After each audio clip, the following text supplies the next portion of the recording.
महामृत्युंजय साधना। महामृत्युंजय साधना दुर्घटना, चिंता, मानसिक क्लेश, गंभीर शारीरिक रोग, मृत्यु की आशंका एवं मृत्यु तुल्य कष्ट आदि का निराकरण एवं दीर्घायु प्राप्ति का अद्वितीय साधन है। महामृत्युंजय साधना से मृत्यु व विजय प्राप्त की जा सकती है। यदि किसी शत्रु ने तांत्रिक आदि से मारण प्रयोग कराया हो और मृत्यु निकट प्रतीत हो रही हो, तो ये साधना काल पर भी विजय प्राप्त करने में सक्षम है। अकाल मृत्यु का भय तो इससे अवश्य ही दूर हो जाता है। आज इस बात को सभी ने मुक्तकंठ से माना है कि संसार में मनुष्य के लिए बड़े से बड़ा सुख सौभाग्य उसका रोग रहित शरीर है, क्योंकि रोगी शरीर न खाने पीने का सुख पाता है, न ओढ़ने पहनने का। रोगशैया पर पड़ा व्यक्ति तनमन की व्यथा से निरंतर जर्जर होता रहता है। ऐसी स्थिति में उसके पास चाहे जितनी संपदा हो, व्यर्थ ही प्रतीत होती है।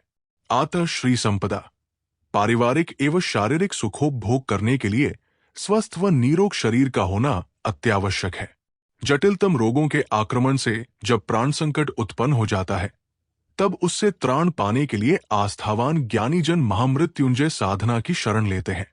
इससे संबंधित अनुष्ठान की विधि को समझना प्रत्येक साधक के लिए नितांत आवश्यक है। अनुष्ठान एक ऐसी साधना प्रक्रिया है जो कठिन कार्यों को सहज बनाने के साथ साथ शक्ति का उपार्जन भी करती है।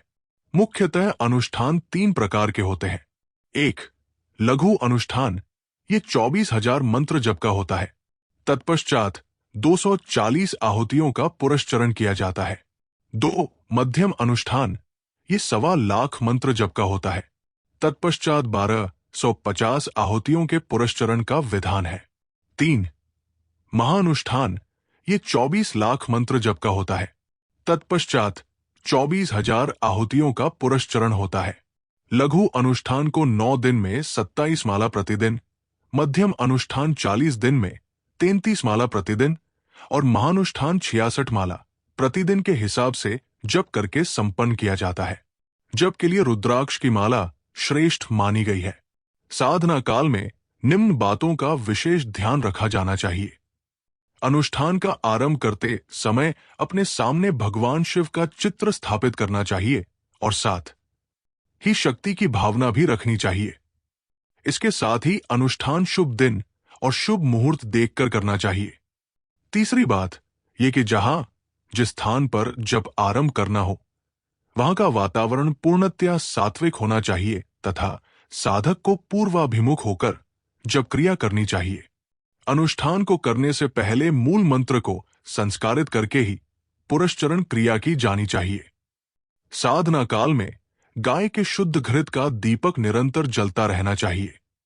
किसी भी स्थिति में दीपक बुझना नहीं चाहिए तथा साधक को ऊनी आसन का प्रयोग करना चाहिए।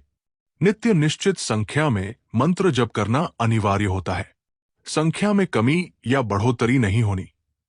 पूरे साधना काल में चेहरे या सिर के बाल नहीं कटाने चाहिए।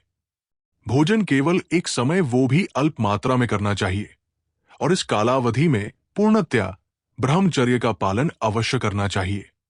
भय से छुटकारा पाने के लिए मंत्र का जप 1100 की संख्या में करना चाहिए। रोगों से छुटकारा पाने के लिए मंत्र का जप 11,000 की संख्या में करना चाहिए। पुत्र प्राप्ति, उन्नति एवं अकाल मृत्यु से छुटकारा पाने के लिए 1 लाख की संख्या में मंत्र का जाप करना चाहिए।